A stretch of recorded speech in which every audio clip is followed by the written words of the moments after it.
bakit natin isinuko ang isang kapwang Pilipino? Kung ang iyong kapatid ay inuusig, ipapasa mo ba sa kamay ng iba? Kung ang iyong ama o di kaya ang iyong lolo pa, matanda na at may sakit, kinakaladkad palabas ng inyong tahanan, manunood ka ba na parang wala lang? Ganito ang nangyari ngayon. Isinuko natin si Rodrigo Roa Duterte sa dayuhan na para bang wala siyang sariling bayan, na para bang hindi na natin kayang humusga sa sarili nating tahanan.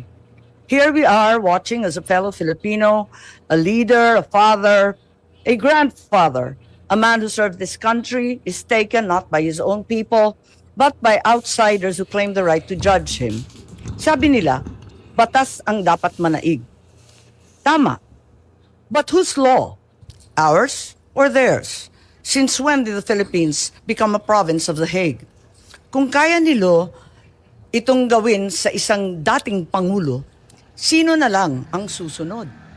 If they can march into our house and take one of our own, what stops them from doing it again and again? To you, to me, to any of us. What protection can we guarantee our OFWs eking out a living overseas? This is bigger than Duterte. This is about our dignity as Filipinos. Ngayon pa lang ito nangyari sa buong kasaysayan ng Pilipinas. Pero paano kung mauulit?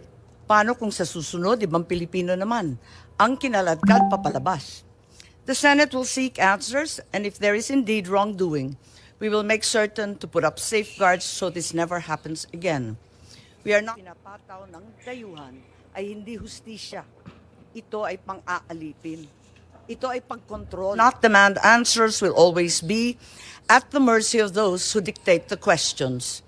Ang hustisyang ipinapataw ng dayuhan ay hindi hustisya. Ito ay pang-aalipin. Ito ay pagkontrol. At mga kababayan ko, hindi tayo sinabi ni tayo ay Aimee Marcos. Pilipino. At kung Pilipino ka, hindi mo kailanman isusuko ang iyong kapwang Pilipino. Hindi mo isusuko ang iyong pagiging Pilipino. Correct. We call on Senator Bongo, who also has a preliminary statement. Good day, Madam Chair, distinguished colleagues, to the resource persons present in this hearing. Ang pangunahing tanong ko po sa hearing na ito, paano at bakit tayo umabot sa ganitong sitwasyon? Meron naman tayong umiiral na hustisya sa bansa, meron naman tayong sariling mga batas at korte.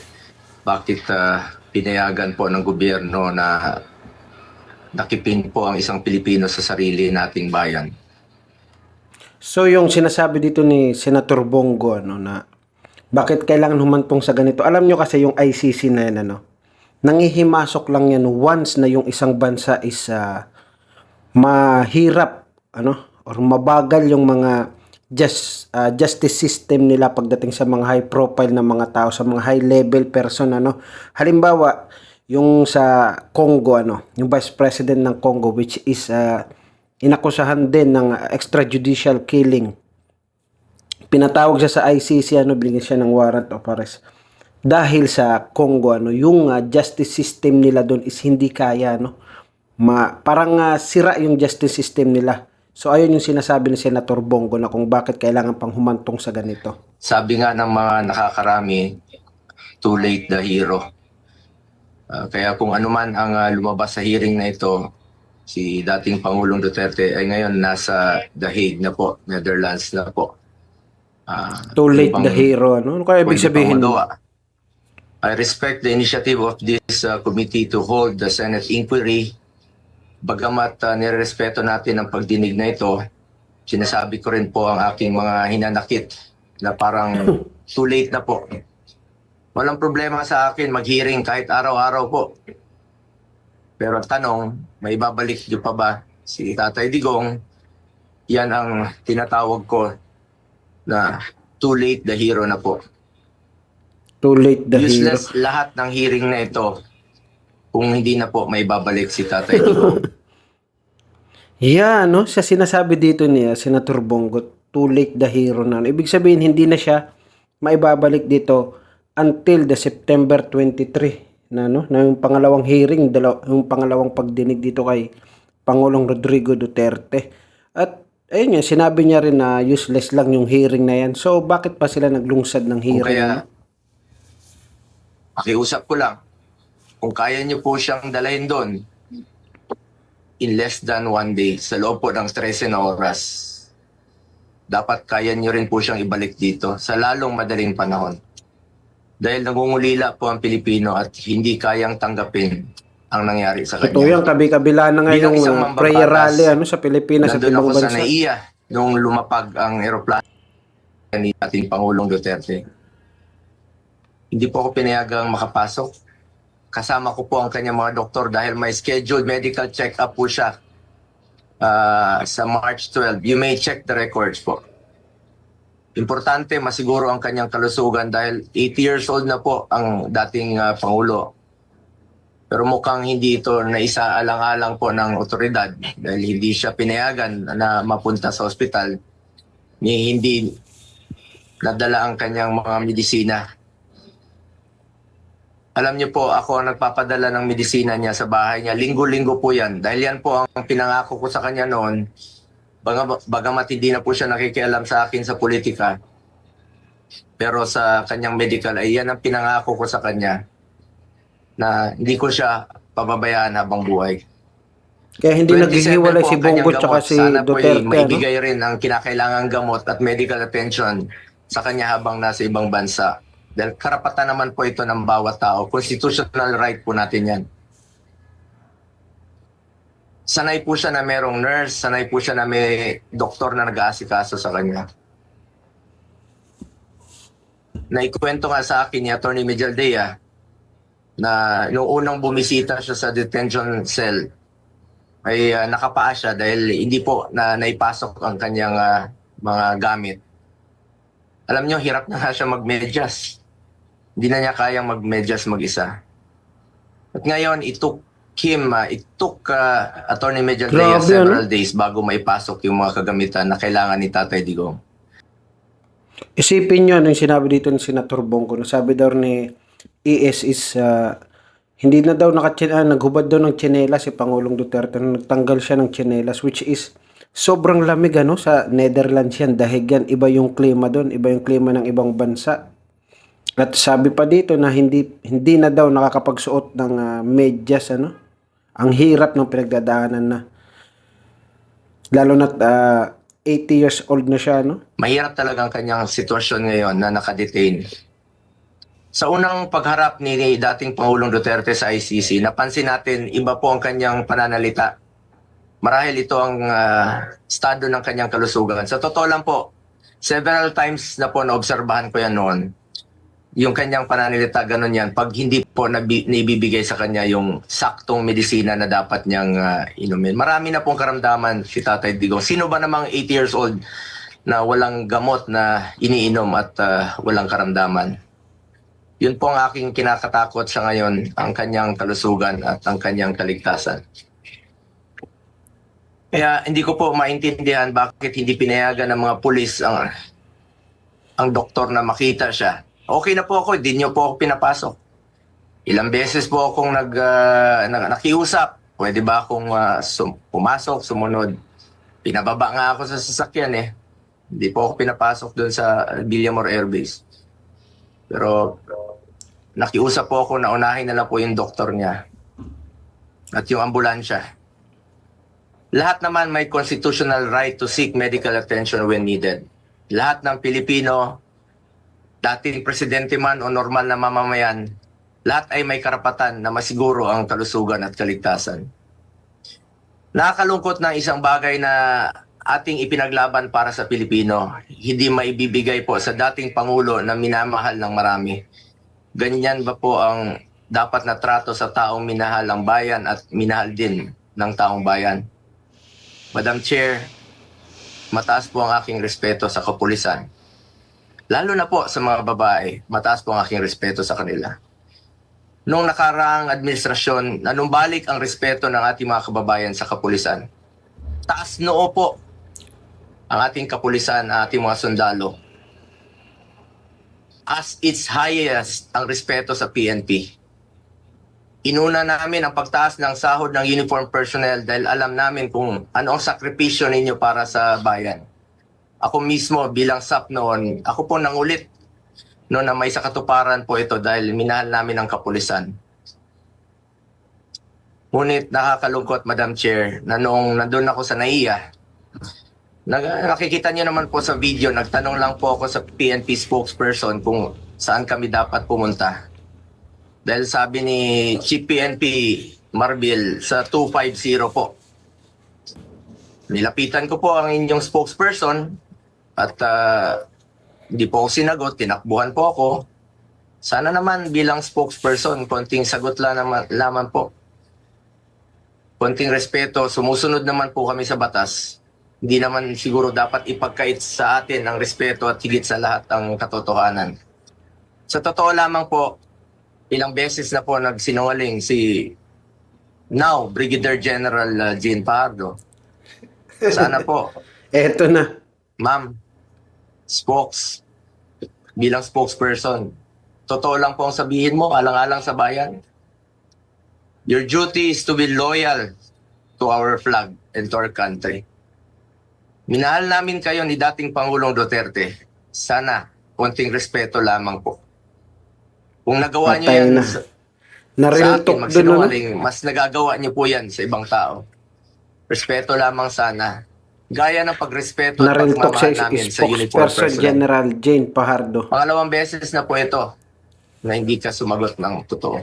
Sa interview mo, sinabi mo nagpupunas lang ng pawis ang ilang pulis na nakuna ng video na umiiyak habang inaaresto si Pangulong Duterte.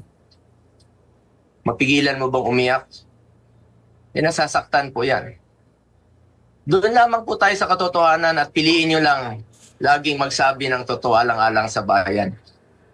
We must always entrust our loyalty to the Filipinos, to our flag, and to our country. Di naman po parating sinasabi ni dating Pangulong Duterte sa inyo. Just be loyal to our country and to our flag. Last, gusto nating malaman kung may nalabag ba na proseso ang pamahalaan, nabigyan ba po ng due process ang Pangulo dahil kung seryoso tayo sa pagbibigay ng hustisya, unang konsiderasyon dapat ang karapatang pantao at ang pagsunod sa due process. Tama Sa yun. totoo lamang po, hindi na po tatakbo si Tatay Digong sa inyo. Di na niya kayang tumakas. At alam niyo po yun. Di na niya kaya kayong takbuhan. Dahil hirap na nga siya maglakad, nagsusungkod na nga lang po siya. Imbis na umunlad, bigla tayong umurong. OFWs, pinapauwi natin. Noon, ginagawa natin ang paraan. In fact, si dating Pangulong Duterte, sumusulat yan sa mga king o sa leader ng ibang bansa para makauwi. And even nagre-raise tayo ng blood money para makauwi lang yung mga kababayan natin. Pero bakit baliktad niya yan? Bakit isinuko po ang sarili nating lahi?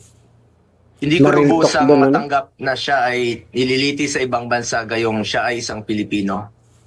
Samantalang mayroon naman tayong maayos na judicial system sa ating bansa. Ang ganda ng sinabi doon ni Senator Bongo, no? Na kung dati nga daw pinapauwi natin yung mga kababayan na kinukulong sa ibang bansa, bakit ngayon daw, ano? Bakit ngayon tayo na yung nag-surrender doon sa ibang bansa, sa mga banyaga? Nakakalungkot yung sinabi niya dito. Nire-respeto.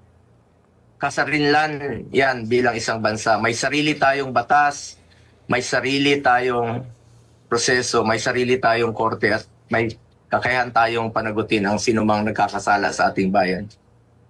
Madam Chair, this is now a matter of principle, justice, and humanity. Hindi ba't may sarili tayong sistema ng hustisya? Kapag may Pilipinong nagkasala, dapat tayo po ang husga. We must protect our citizens and we must stand as one. Dagdag pa dito, Madam Chair, mula noon hanggang ngayon, naninindigan naman po si Solicitor General Minardo Guevara na walang jurisdiction ng ICC sa ating bansa. Kung consistent po ang gobyerno sa posisyon na ito na hindi kilalanin ang jurisdiction ng International Criminal Court, bakit hinayaan po nitong ma-implement ng warrant of arrest ang Interpol mula sa isang korte na hindi naman natin kinikilala. Kung wala naman talagang jurisdiction at may warrant of arrest ang Interpol o ICC, sana binigyan muna ng pagkakataon ng gobyerno through the proper authority like judicial court na i-verify o suriin ang validity ng arrest sa warrant. Ang issue na ito ay hindi lamang para kay Pangulong Duterte. Ito ay mahalagang usapin sa soberanya ng Pilipinas ang nakataya dito. Alang-alang sa ating mga bayaning nagbuwis ng buhay upang makamit lang ang ating kalayaan. Alang-alang sa ating ngayon na patuloy na inaalagaan ng ating soberanya upang ang ating mga anak at mga anak ng ating mga anak ay mamumuhay ng isang bansa na malaya at nirespeto ng ibang bansa. Ang bawat Pilipino, mataas o mababa man ang katayuan sa buhay, dapat may gobyernong masasandalan na hindi siya pababayaan. Former president man o hindi, karapatan yan, lalo na po pagdating sa kanyang kalusugan, kaligtasan at buhay. Sa huli, bagamat andon si Tatay Digong na buong tapang na hinaharap ang kasong isinampa sa kanya, tulad ng kanyang paulit-ulit na ipinangako, napakasakit po sa dibdib na pagkatapos niya isakripisyo ang kanyang sarili para sa kinabukasan ng ating mga anak at ng bawat Pilipino, ni isang Pilipino ay hindi huhusga sa kanya. Imbis na ibigay sa Pilipino ang paghusga sa mga ginawa ni dating Pangulong Duterte na paglaban sa droga at kriminalidad, sadly, hindi po ganun ang nangyari. Sabi ko nga, sa mga banyaga. para sa akin, Pilipino po ang dapat humusga sa totoong sitwasyon sa bansa.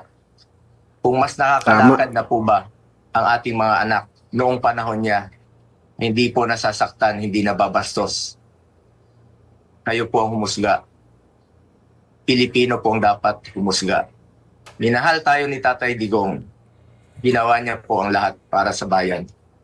Tanda na po siya. Ayaw na nga niyang tumakbong presidente. Pero ginawa niya po ito dahil yan po ang kanyang sinumpaang tungkulin para sa mga kababayan natin Pilipino. Pero ngayon, hindi lang si Tatay Digong ang inialay at ipinamigay ng ating sariling kababayan. Gusto lang inialay at ipinamigay din ito ang karapatan ng Pilipino na husgahan ang ating sariling kababayan at magdesisyon kung ano ang mas makakabuti sa ating bayan. As I said, March 11 was indeed the saddest day in our history. Sana po, hindi na po ito maulit. Marami pong nasaktan na Pilipino. Salamat po. So ayun na, napakaganda dito ng sinabi ni Senator Bongo, ano? Talagang dapat Pilipino ang lilitis sa kapwa Pilipino, ano? Ito ang nangyari dito, ibang lahi na yung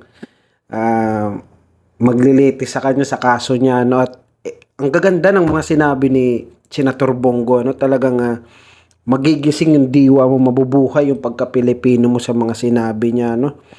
At yung mga kadugtong neto, no, i-upload ko mamaya-maya at i-check nyo na lang yung mga videos ko, mag-direct kayo dun sa account ko at hanapin nyo dun, one by one yan, isa-isahin nating i-upload yan, ano?